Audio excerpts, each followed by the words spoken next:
Fala galera que curte jogos de tabuleiro, eu sou o Luciano aqui do Board Game Brasil e estou finalmente recuperando aqui o tempo e o cronograma na minha lista dos jogos que estão mais bombando lá no Board Game Geek, os jogos que estão na lista do Hotness lá do Board Game Geek.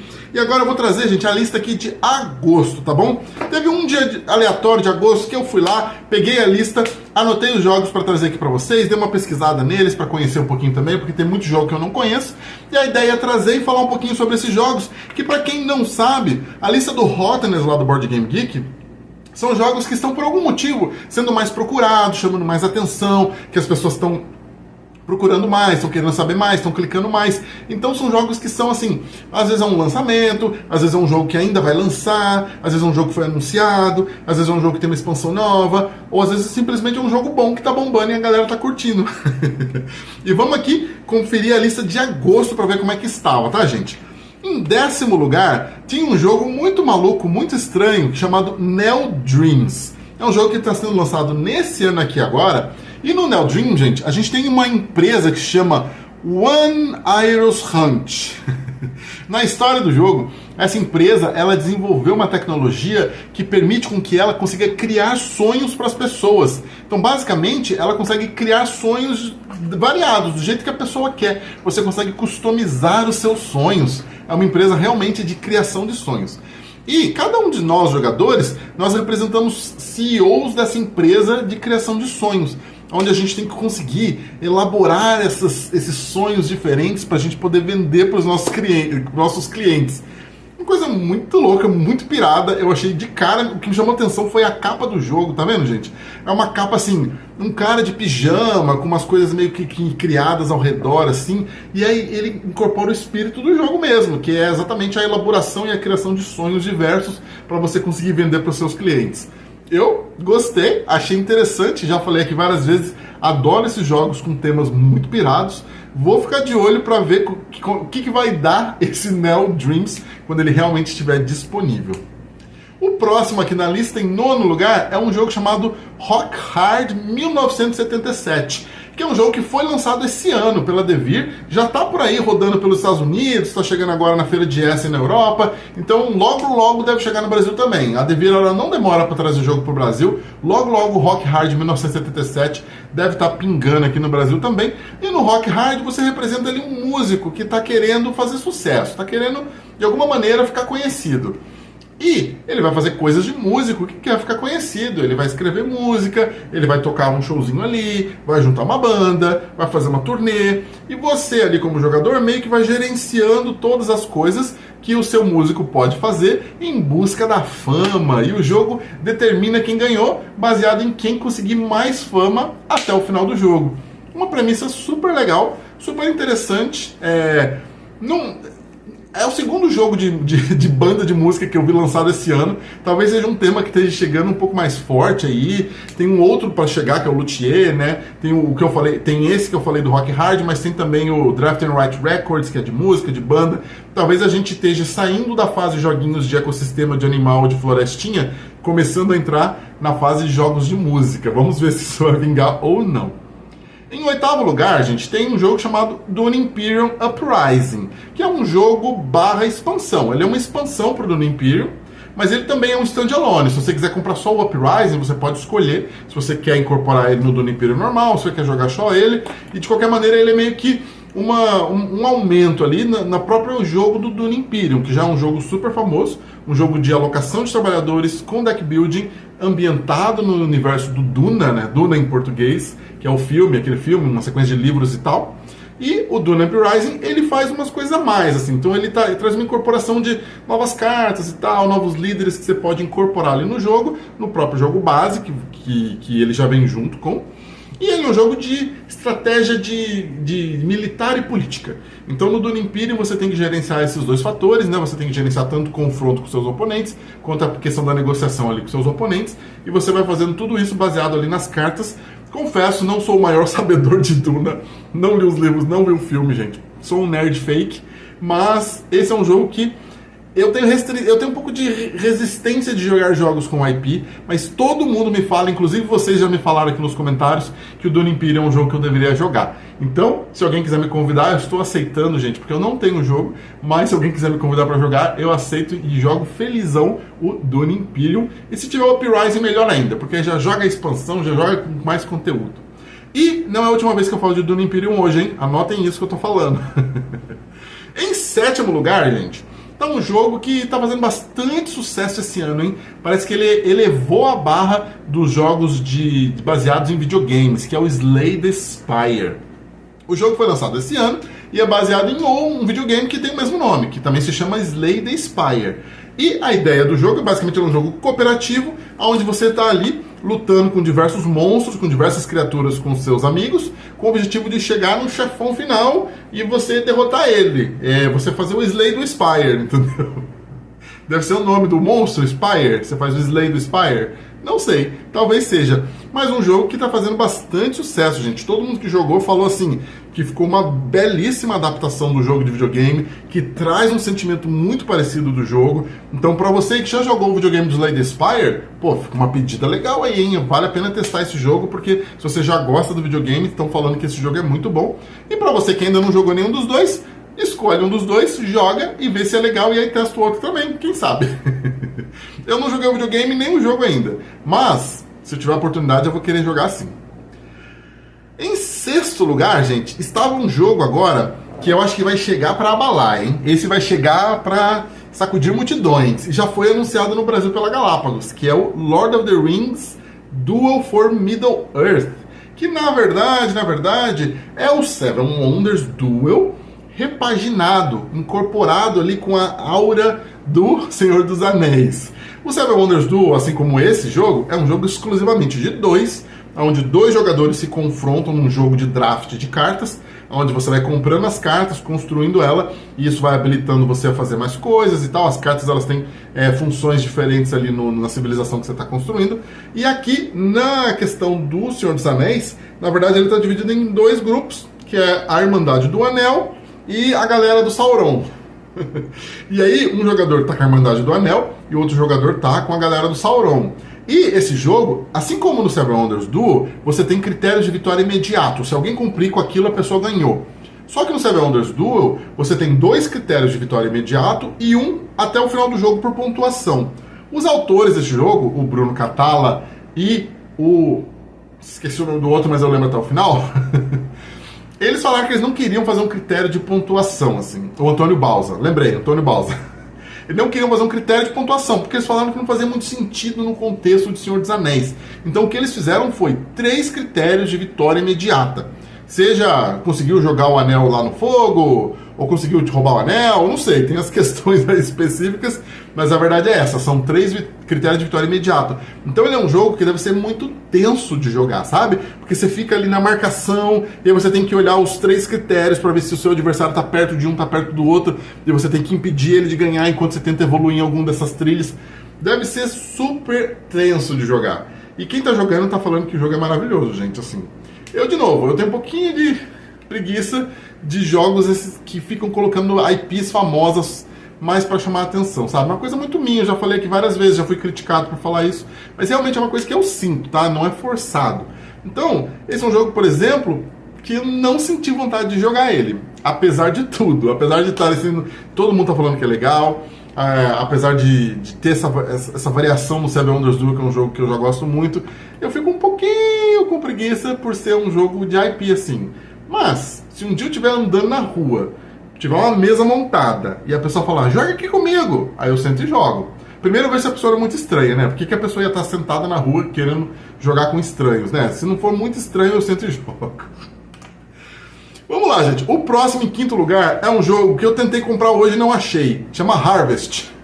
Foi lançado este ano também. E ele é um jogo, gente, de fazendinha. Um jogo gostoso de fazendinha, onde seu fazendeiro é um animal, e onde você está tentando ali cultivar as coisas na sua fazenda, plantar, vender, colher. E o critério legal ele é um jogo de fazendinha um pouco assimétrico. Então, o seu fazendeiro, ele tem habilidades especiais um pouco diferentes da habilidade dos outros adversários. Então, você tem ali possibilidades diferentes de construir, fazer evoluir a sua fazenda. Você vai construir, você tem polinômios,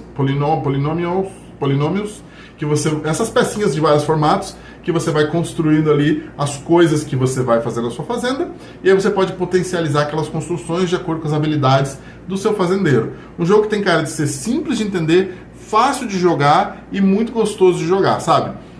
Parece que ele é uma reimplementação de um jogo que já existia, veio com uma roupagem nova e tal, pelo que eu entendi, mas me chamou bastante atenção. Eu tô procurando jogos que sejam um pouco mais simples atualmente, sabe? Eu não tô conseguindo jogar muito, botar muito na mesa jogos que tem uma complexidade muito elevada. Então esse Harvest é um jogo que me chamou atenção e eu tô bastante de olho nele. Em quarto lugar, lembra que eu falei que não era a última vez que eu falava de Dune Imperium neste segmento? Pois é, gente, em quarto lugar estava o Dune Imperium de novo, mas agora é o Dune Imperium Bloodness, que para quem não sabe, é a nova expansão do Dune Imperium que foi anunciada para o ano que vem, 2025, gente.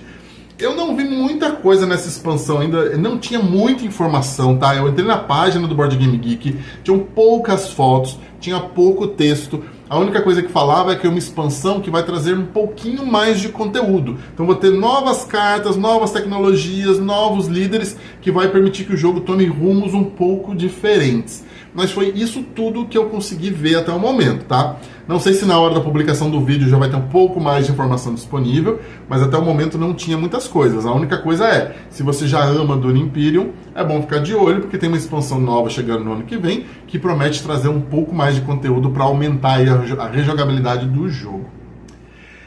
Vamos lá, agora, em terceiro lugar, é um jogo que eu fiquei orgulhoso, eu fiquei feliz de ver que está em terceiro lugar, gente.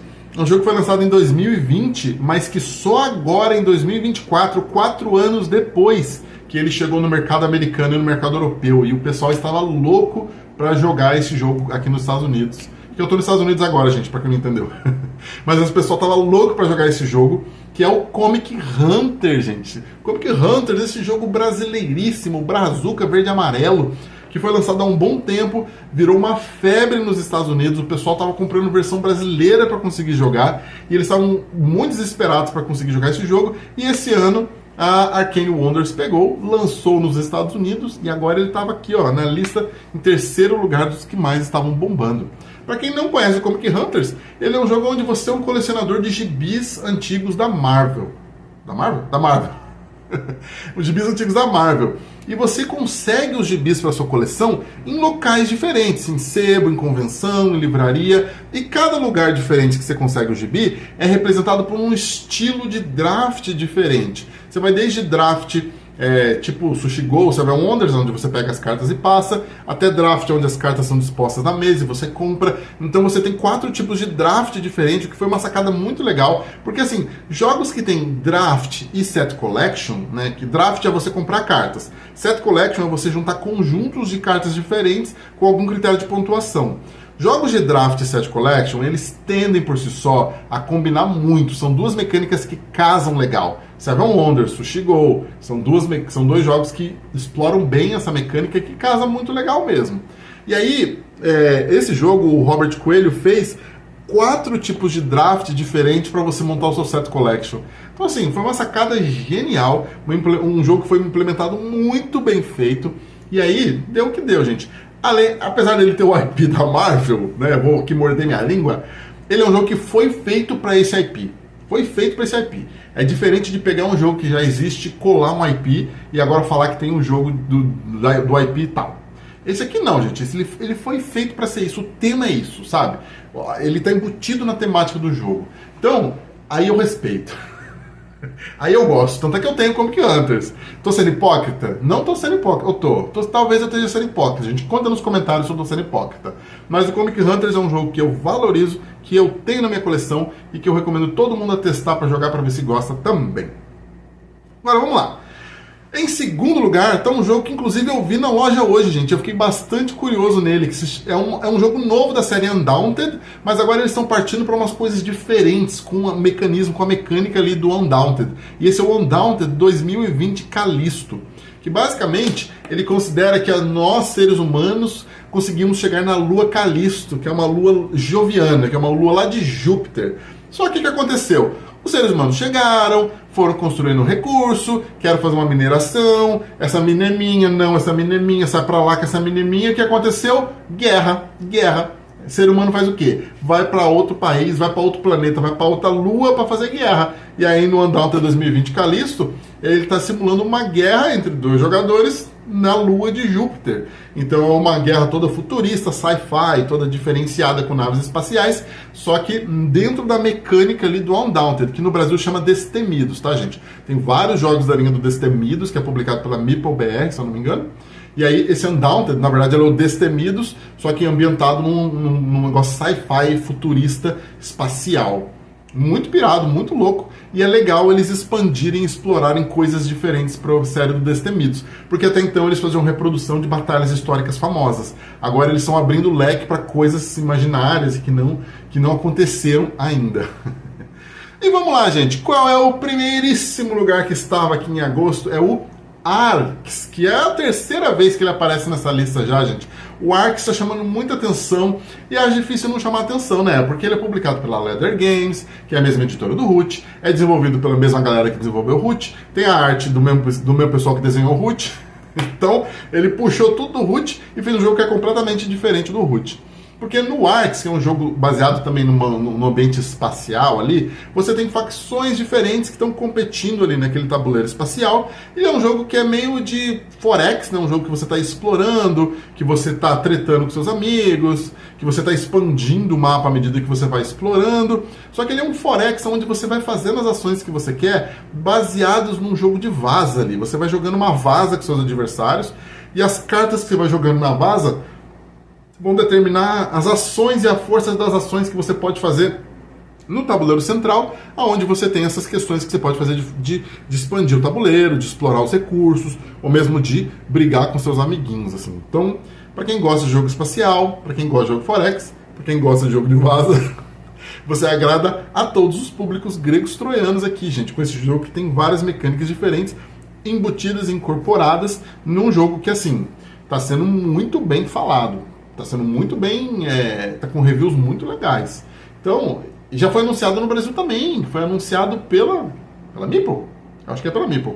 Foi anunciado no Brasil também. Então, logo teremos a oportunidade de testar esse jogo no Brasil. E reparem, gente, eu sempre falo testar esse jogo, tá? Eu não tô aqui com o incentivo de querendo incentivar vocês a ficar comprando o jogo desenfreadamente, tá? Eu sempre falo testar o jogo. E para testar o jogo, gente, existem várias opções. Nem tantas assim, né? Um pouco limitado, mas existem opções. Que é jogar com algum coleguinha que já tem no jogo, que é em alguma locadora de jogos, se na sua cidade tiver, que é em algum evento de jogo, alguma feira de jogo. Obviamente essas coisas não são tão comuns no Brasil, são meio que limitados para cidades grandes, o que é um pouco, assim, um pouco triste se você mora no interior tipo eu, que tem menos oportunidades e tal. Mas mesmo assim, gente, eu incentivo aqui conhecimento dos jogos, tá, gente? Não incentivo necessariamente a compra. Comprem só os jogos que vocês já sabem que gostam, tá bom? Então é isso, gente. Espero voltar logo aqui com a lista de setembro. Espero que ela traga mais jogos legais pra gente conhecer, pra gente poder testar, tá bom? Muito obrigado e até o próximo vídeo.